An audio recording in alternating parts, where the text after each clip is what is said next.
subscribe, support, and stay positive.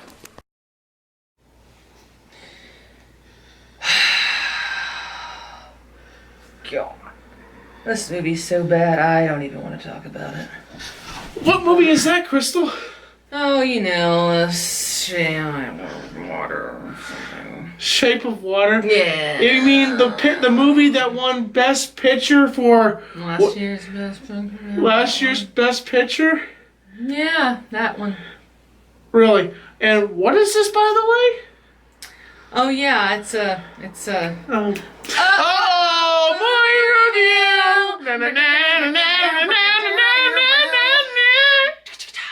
Pa! So, folks, we're back here again, reviewing... Well, I would say me and Crystal didn't watch this movie together. I did. We didn't watch it together. Tommy got a nice overview with some scenes and stuff. I paid, luckily, $3 to see this movie, and I left early, so I had to actually watch the end separately. Thank God. Because I had to leave. I couldn't stay. And I think the worst part about this, like, you know, I mean, I like it's, you know, exaggerate for fun. It's the worst movie I've ever seen. It is kind of among them, though, one of the worst movies I've ever seen. It doesn't help that it won Best Picture. When people like horrible movies... Aladdin! Oh, Aladdin doesn't touch this movie. No. Even if you don't like it, you can't, I don't know how anybody can like this movie. It takes itself so seriously when it really should be a comedy. So, I mean, Guillermo del Toro apparently is a perv. He's kind of a perv. Did you say something about being perverted? Oh, God, of course. I knew it. Oh, right on cue, Mr. Perv. I'm not a pervert. I'm just a guy that loves you. Can I have a kiss? Oh, God. Your breath smells like vodka and stogie. And you smell like something else. Do not say anything mean about her. I don't know. Was it mean? What do I smell like? You smell like... Oh, God, not like that. I can't smell like that. No way. Oh, please. Ow! Go back to where you came from, Terrence. You suck! He was under the trash bag in the closet. That's where he stays. That's where he lives. He just came off the street one day. Oh, I don't know. God. Poor Terrence. Ah! Hey, he stays. I don't know why he stays. He's a little bit of a masochist, I think. The honest side of me, I believe, honestly, I wish I was, I did study more ventriloquism and I could make Terrence more of an interesting character instead of just, like, shoving him in front of the camera so that we could see my mouth move. That's hard to do, man. That's a hard skill to learn. Well, look at Jeff Dunham. Yeah, he's very talented. But on subject, we are going so far off to turn. So Guillermo del Toro is apparently a little bit of a perv. Because, yes. like, you know, Split. like, for instance, yeah, so by no coincidence, or, I mean, it's so hilarious that he directed Splice. Have you seen Splice? I won't totally ruin it for you, but it's kind of a similar concept. It's very similar. Yes. And it's different from, like, let's say, for instance, you have something like Beauty and the Beast, where it's like, oh, everybody loves that Disney movie, and she falls in love with the wolf guy. Well, it was a little bit different, because she starts to love this being who was human, and is humanoid, as, like, just as a being. There is no sexy, lovey, kissy thing. It's not until after he turns back into a human that she's like, oh, wow, handsome guy, who I just so happened to also to have gotten to know. Now I'm attracted to him. It was a little bit different. I think that's an important distinction to make. So, as usual, there's going to be a lot of spoilers. So if you haven't seen The Shape of Water, if you want to see it, I honestly suggest seeing it just for the sheer giggles. Yeah, and the eye rolls and the wow, is this really what we've come to? There's a lot of parts of these movies of... It's okay, the whole idea is this creature slash man slash fish is in a secret laboratory. And they're trying to experiment it to go into outer space. And supposedly they have to use the only African American and deaf woman in this whole entire factory, in this whole entire place while they're eating dinner. Oh, and you have 20 minutes. So yeah, that's a scene. That's one scene from the movie that is strange in and of itself. But yeah, so this whole thing takes place in a high security, like federal government facility.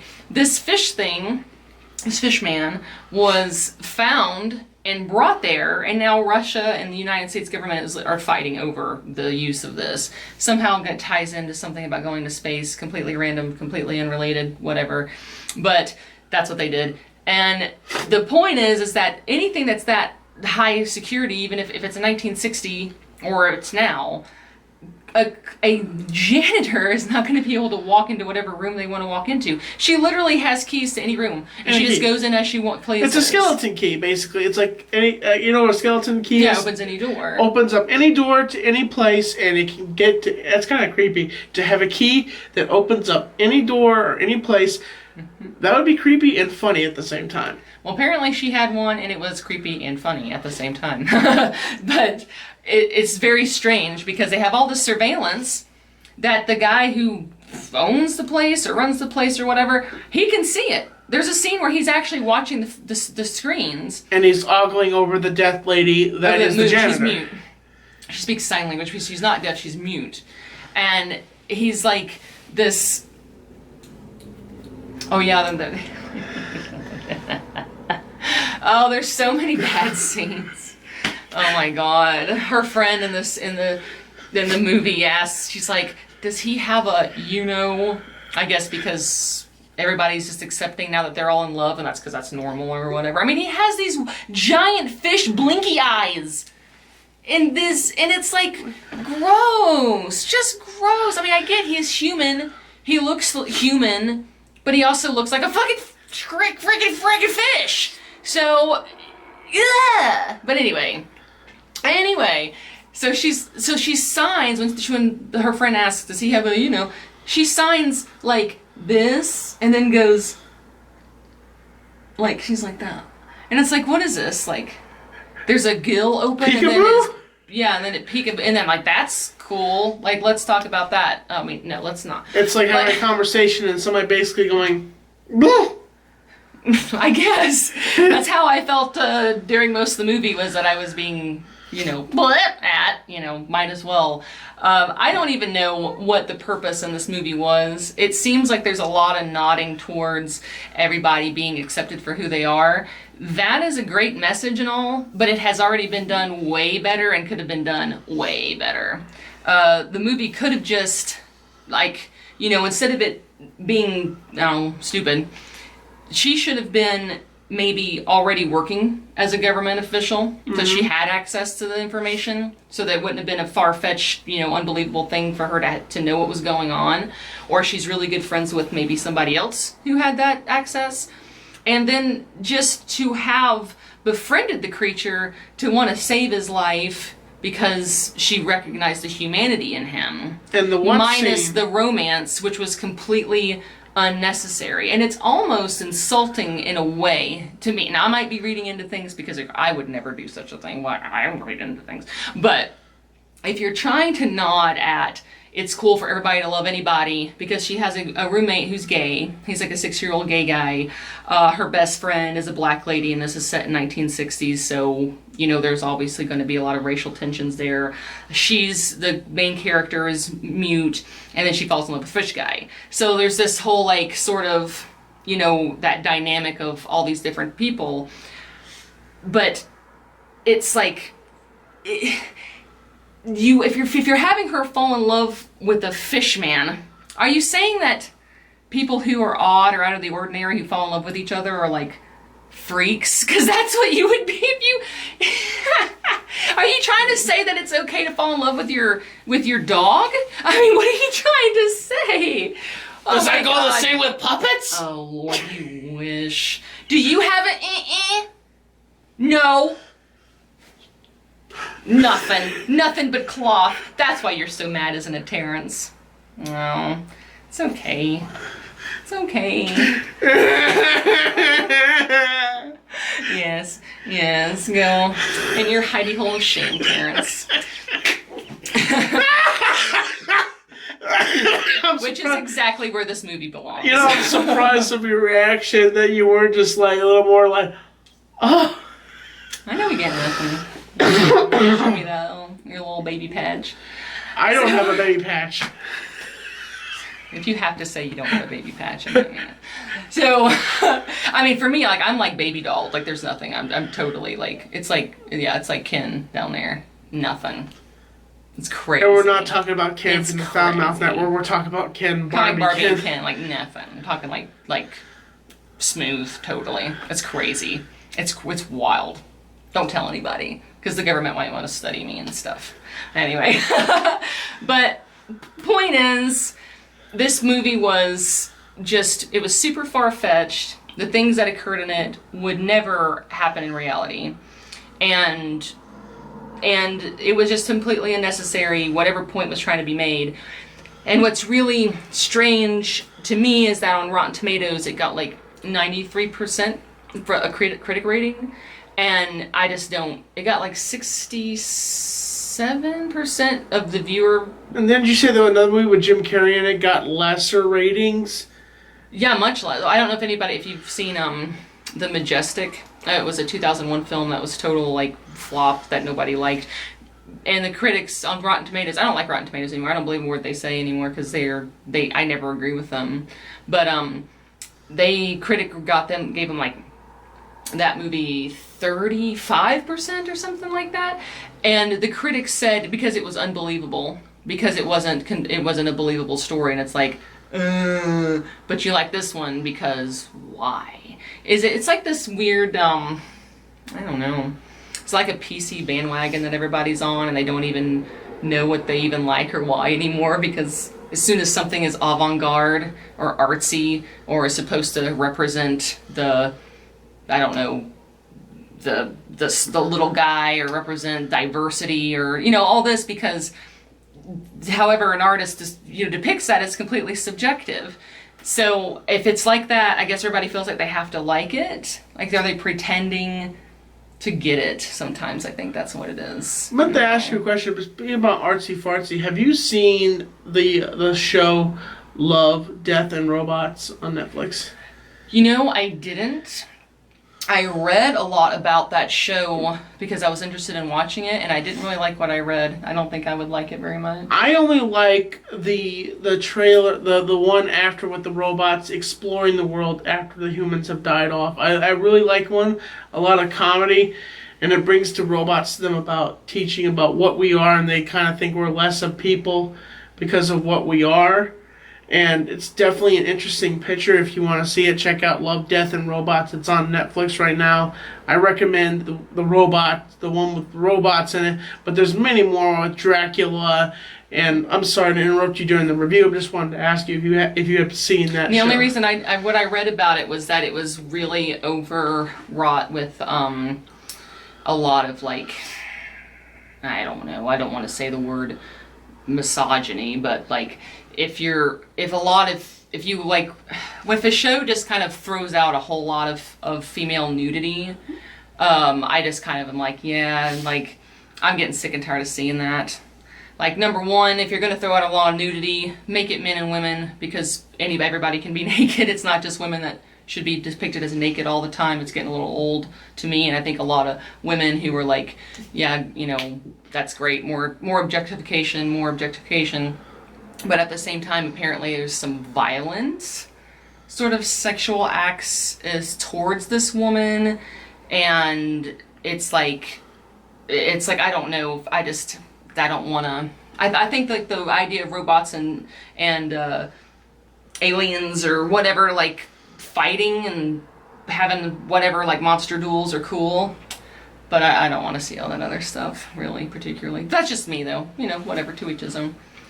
But yeah, that's that. There's not much else to say.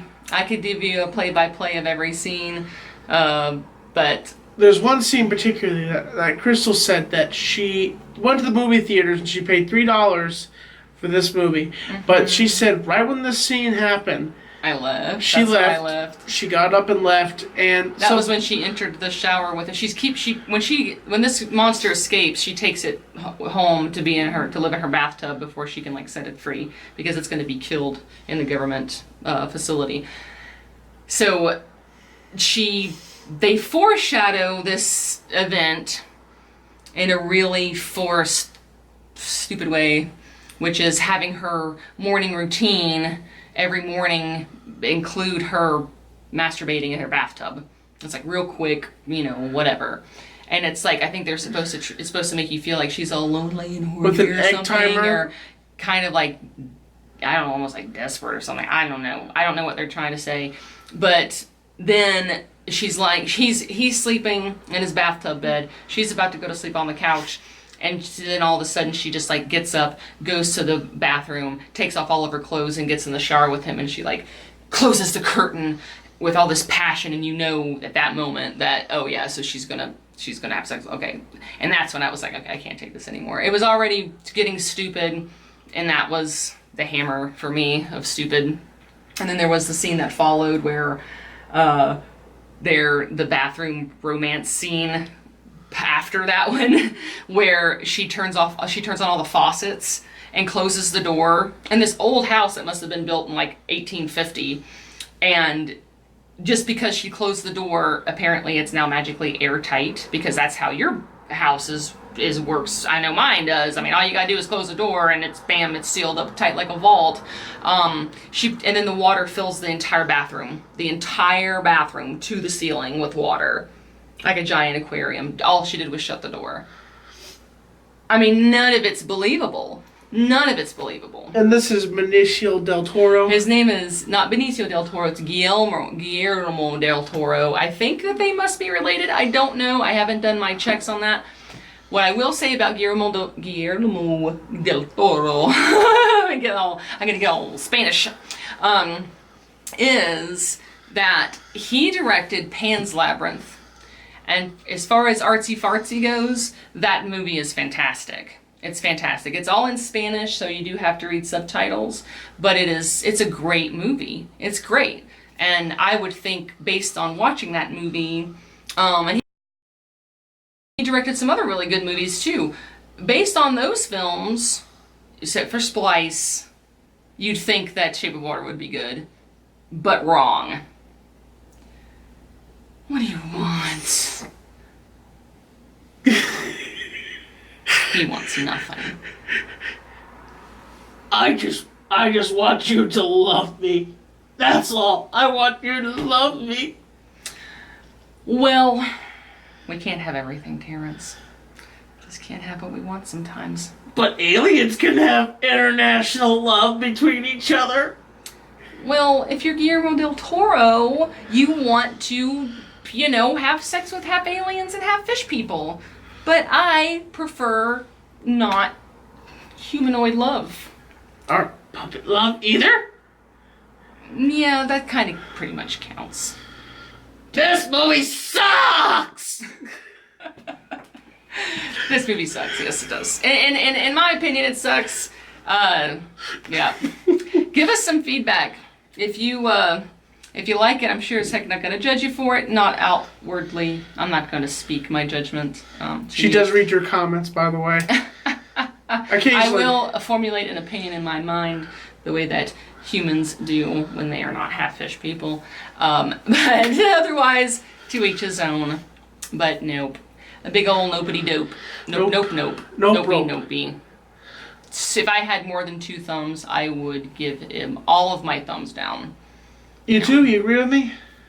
How about this? Let's do this real quickly. Yeah,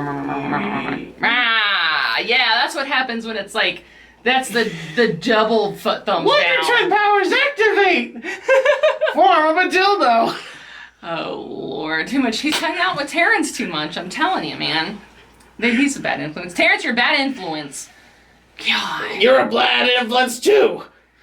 Yeah, well, that's subjective.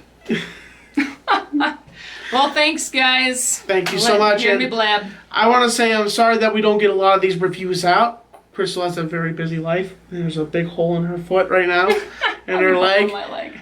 And but you know, it's she has a very busy life and she's doing a lot of stuff. So this was a day that I just got her to sit down and do this review, and I was so happy just to have her here and hang out with me. So this is we review. We review movies because we have nothing else better to do. Catch you later, folks.